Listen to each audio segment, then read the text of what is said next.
guys to great hear many this. Hold of social media hiccups. You guys, I'm very pissed, and I'm just now learning that this kid had done this shit before. Made threats. Didn't act on them. Made threats. Now, the parents, if they're going to charge the parents in Michigan, these parents need to be charged as well. I don't care. It's going to say it right here. These parents need to be held accountable. Their son has made threats before and said that there was hunting guns in the house, not unattended. Listen to this, you guys. You guys are going to be... Let's listen. Continued monitoring of the teen, but there was no probable cause. This interview the FBI received here today. School shooting a year ago, and had been the target of an FBI and law enforcement investigation that and his parents, the panic that they must have experienced today, beyond belief, all at the hands of a 14-year-old who through some and the signs were there strange mutation became a killer today. And what has taken place here today is truly unbelievable in every sense of the word, that a 14-year-old could have taken so many lives, shot so many people, it's horrible. Had this violent streak within him, and now it's been noted in the news earlier today that this individual was a suspect in a threatened school shooting a year ago and had been the target of an FBI and law enforcement investigation that he and his parents had been actually interviewed about this threat. So this is going to reverberate throughout the law enforcement community, and the investigation that's going to take place will once again look at all of the aspects, all of the nuances. Okay, so what do you guys think with that piece of information that we just learned, that this guy was a suspect a year ago? Let's continue. And try and determine, did somebody drop the ball here? Yes, they did. This is what my house looks like. And I haven't cleaned in 3 months. That's because I have someone come and do it for me twice a month through Home Aglow. Let's talk about how much that actually costs. And try and determine, did somebody drop the ball here? They sure the fuck Randy, did. I got to ask you a little bit more about what we know about what you just said. We have some information about last year. Today, we learned that this kid was being questioned by the cops over suspicious activity as recently as last spring. The teen had been interviewed after the FBI received anonymous tips in May 2023 about online threats to commit an unspecified school shooting, the agency said in a statement. The sheriff's office interviewed the then 13-year-old and his father, who said that there were hunting guns in the house, but the teen did not have unsupervised access to them. The teen denied making any online threats. The sheriff's office alerted local schools for continued monitoring of the teen, but there was no probable cause for arrest to additional action. Randy, how many of these types of threats do law enforcement run into? Gray was flagged to the FBI and questioned by local police before any of this violence took place. Is this more common than we might think, or does it seem that Gray was a special case? Well, that's what this investigation is going to have to determine. There are a great many of social media posts that go out there that are investigated by law enforcement. But when you take a case like this, where the shooter actually turns out to be the real deal, then you have to look back and say, did we do everything by the book here? No. Did we do everything right? And then what's going to really be so important in this is, what kind of weapon did this boy use? Where did he get it? Did he have access to it because the parents had allowed it? And we've seen the prosecution of parents before under similar circumstances, and I can't help but believe that there will be that there will be a lot of attention going on with paid parents here to see if the parental aspect of this played a role. But one thing is for sure, this individual was flagged. It's hard for me to believe that there were no other factors since that time that didn't also raise some awareness or some anticipation of issues. So that's what this investigation is going to have to reveal. And the fact that this boy is alive, that he can be questioned by police, is going to be different than many of the school shooters, which end in the death of the suspect. Yeah, so that's true. This is going to be a very interesting interrogation that takes place. Didn't hurt himself. If he hasn't lawyered up and is keeping his mouth shut now. I want to show the victims. We heard them identified earlier today in the news conference. You're looking at them right now. They're identified as Mason Schermerhorn, a 14-year-old student, Christian Angelo, another 14-year-old student, Richard Aspinwall, who was a math teacher, and Christina Remy, another math teacher at the school. So we are, of course, talking about two teachers and two students. We don't know a motive yet. That'll be a big question moving forward, as you said. Another question I have is, how did the gun get into the school? Did the shooter force his way in with it? Did he smuggle it in? Randy, what questions do you have about today? I got questions. Oh, we could talk about my questions all night long. But the reality is,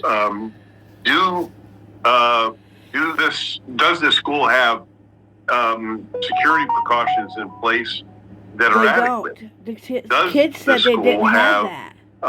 Metal detectors. What is the protocols that are put into place for? Now, we do know a couple teens that were in the shooting spoke out and said they don't have detectors like that. Why are these schools not doing that? Why? If you guys got questions, put them in the comments. Love you. These students, when they enter the school. You know, this is a rural school. This isn't the big city. This isn't where there's a lot of rampant crime, where there might be additional safeguards put into places.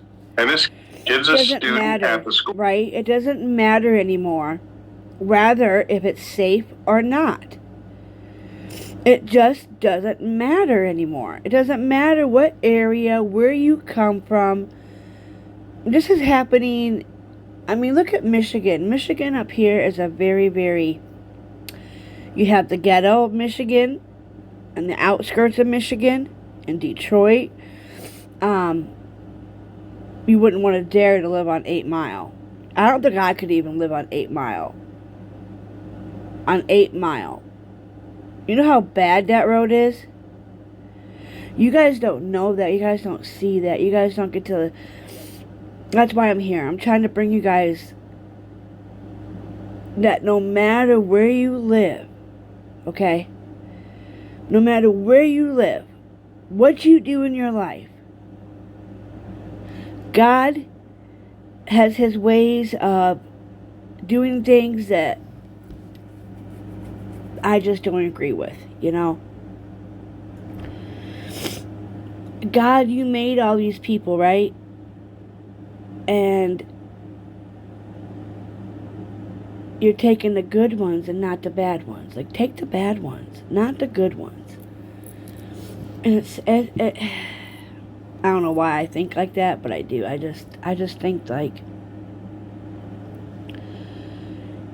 you know, God made everybody the way He wanted them. You were born chunky. You're supposed to stay chunky. You were born a skinny toothpick. You stay a skinny toothpick, or you had a few pounds on. You know, I don't know. I don't know. My head has so much shit in it.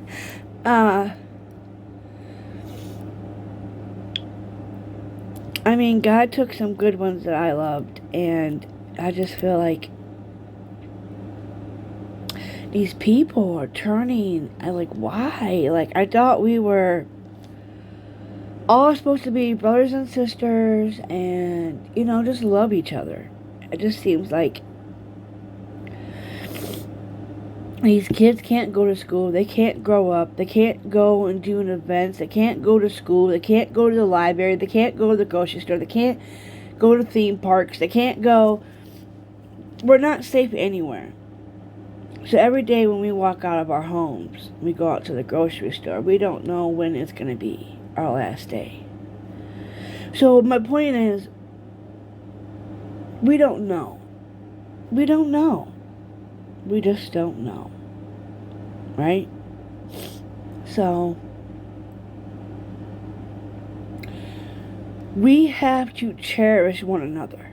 Okay? We have to. These communities and countries and other states, we all need to come together and fight this war that we have, that, you know, it's not just the gun violence and the war behind all that. It's a war on people's mental health. We gotta start doing more with our brains and more mental health checks. People just being kinder, opening a door for somebody, saying hello. That's what, you know, making somebody laugh or smile is another one. Like, we just don't have enough of those.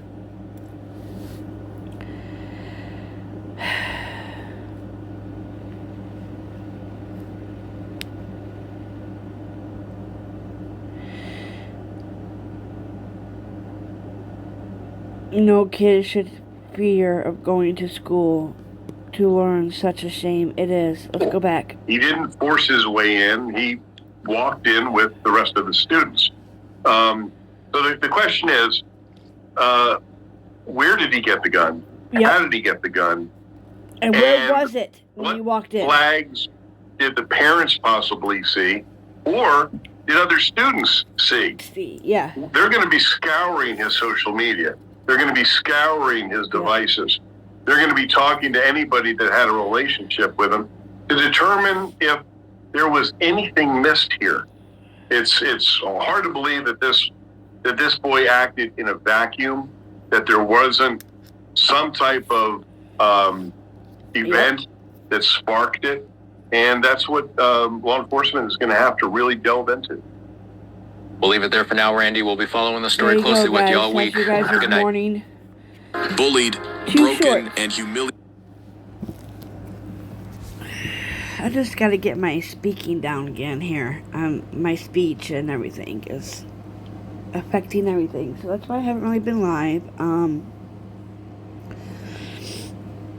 gonna cry.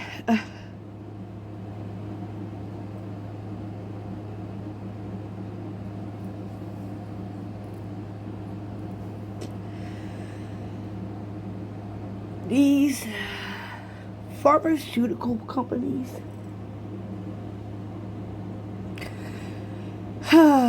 Well, that's another day for another story. But anyways, I just cannot believe this kid was able to walk into the school and do this. You know? It's horrible. It's just sickening. Okay, I'll see you guys later. Bye.